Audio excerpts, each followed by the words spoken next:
बिहार में हिंसा का दौर चल रहा है। रामनवमी के दिन से अब तक वहां कुछ जगहों पर हालात बेकाबू हैं। कल भी बिहार शरीफ और सासाराम में हिंसक झड़प हुई, पत्थर चले, बमबाजी की गई, जिसमें कई लोग बुरी तरह से जख्मी हो गए। हिंसा के इस दौर के बाद अब राज्य की कानून व्यवस्था यानी लॉ एंड ऑर्डर पर सवाल खड़े हो रहे हैं, जो कि लाजमी है।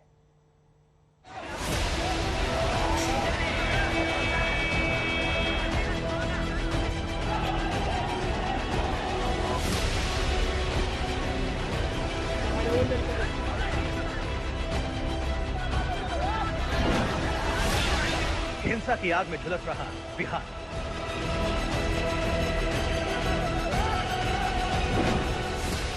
सीएम नीतीश के शहर में उपद्रवियों का तांडव।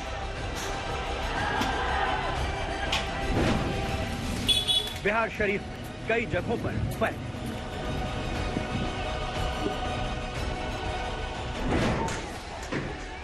सुलग उठा सासाराम, बमबाजी से बिगड़ा माहौल।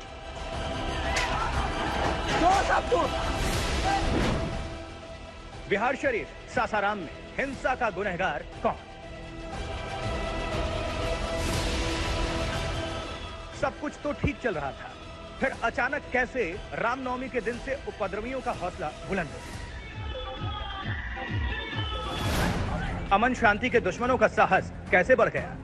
पहले शुक्रवार को बिहार शरीफ और सासाराम में हिंसा हुई थी, उसके बाद पुलिस प्रशासन भी कथित तौर पर मुस्तैद था, फिर भी उपद्रवियों को मौका कैसे मिल गया?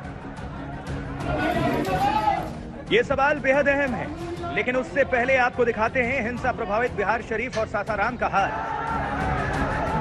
बिहार शरीफ में रामनवमी के मौके पर जब शोभा यात्रा निकली थी, तब वहां दंगाइयों ने गाड़ियों को आग के हवाले कर दिया था, जमकर बवाल काटा गया था, तोड़फोड़ की गई थी, पत्थर भी चले थे। तभी सुशासन बाबू की सरकार ने दावों के मुताबिक भारी संख्या में पुलिस वालों की तैनाती कर दी, लेकिन फायदा क्या हुआ? बिहार शरीफ में शनिवार की शाम फिर हिंसा भड़क उठी। एक या दो नहीं, कई इलाकों में ताबड़तोड़ फायरिंग से माहौल बिगड़ गया। बिहार शरीफ के पहाड़पुर, काशी तकिया, सुखसराय, बनौलिया और खासगंज में उपद्रवियों ने बेखौफ होकर उत्पात मचाया।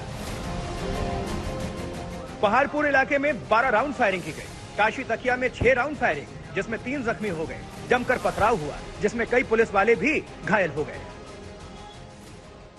देर शाम 2 घंटे 3 घंटे लगभग जो है वो माहौल खराब करने का प्रयास किया गया, लेकिन पुलिस के द्वारा जो है ससमय सभी स्थलों पर जो है वो कानून की व्यवस्था कायम कराई गई। जो दोषी थे उनके खिलाफ रात भर रेड किया गया है और गिरफ्तारी की गई है। 50 गिरफ्तारी कल की गई है और कुल मिला के अभी तक 77 गिरफ्तारियां हो चुकी हैं। प्रशासन की तरफ से सब ठीक होने का दावा किया जा रहा है, फिर सवाल उठता है कि सब कुछ अगर ठीक ही है तो समाज के दुश्मनों का हौसला इतना कैसे बढ़ गया? कैसे उनकी गोलियों से कई जख्मी हो गए और सुबह तक एक शख्स की जान चली गई? जो दंगाई हैं या जो भड़का रहे हैं वो चैलेंज कर रहे हैं आप लोगों को, क्योंकि कल दिन भर शांति रही थी, हम लोगों ने देखा था, लेकिन शाम में अचानक से तकरीबन आधा दर्जन इलाकों में रह रहकर फायरिंग की घटना हुई। आधा दर्जन में नहीं हुई है, मैं यही बताना चाह रहा हूँ कि र्यूमर्स काफी फैले हैं और र्यूमर्स पे ही रिलाई कर रहे हैं जो मिसक्रिएंट्स, तो उसको कंट्रोल कर रहे हैं हम लोग, और लोगों से भी यही अपील करें कि र्यूमर्स पे ध्यान नहीं दें। बिहार शरीफ में पुलिस वालों की संख्या और बढ़ा दी गई है। जिस वक्त बिहार शरीफ सुलगा, उसी दरमियान सासाराम में भी अशांति की तस्वीर सामने आई। वहां बमबाज सड़क पर उतर आए, बेखौफ, निडर। उनमें ना तो कानूनी डंडे का डर दिखा, ना ही पुलिस की चेतावनी का। कल रात शेरगंज इलाके में एक धार्मिक स्थल के बाहर बम से हमला किया गया, जिसमें 6 लोग लहूलुहान हो गए। घायलों की हालत ऐसी थी जिन्हें देखकर रूह भी कांप जाए। ऐसा विस्फोट हुआ, मतलब देखे गिरते के साथ फटा, ऐसा फटा कि मतलब 4 लोग सर, मतलब आप देख रहे जैसे कि 5 लोग घायल हैं। बहुत ही मतलब गंभीर मामला है। आप ये प्रशासन अधिकारी बोल रहे हैं डीएम साहब कि हम लोग ने फोर्स दिया है, आप हमको एक फोर्स भी शेरगंज में दिखा दीजिए। यदि अगर फोर्स होता है तो वो न ट्रीटमेंट के लिए सर आता है कि वहाँ के लोग लेके आते हैं, हम लेके आते हैं। बम धमाके के बाद शहर की सुरक्षा और बढ़ा दी गई, लेकिन ये हमला कई सवाल छोड़ गया है। सासाराम से आदित्य वैभव, मनोज कुमार सिंह और नालंदा से रंजीत कुमार सिंह के साथ रोहित कुमार सिंह, आज तक।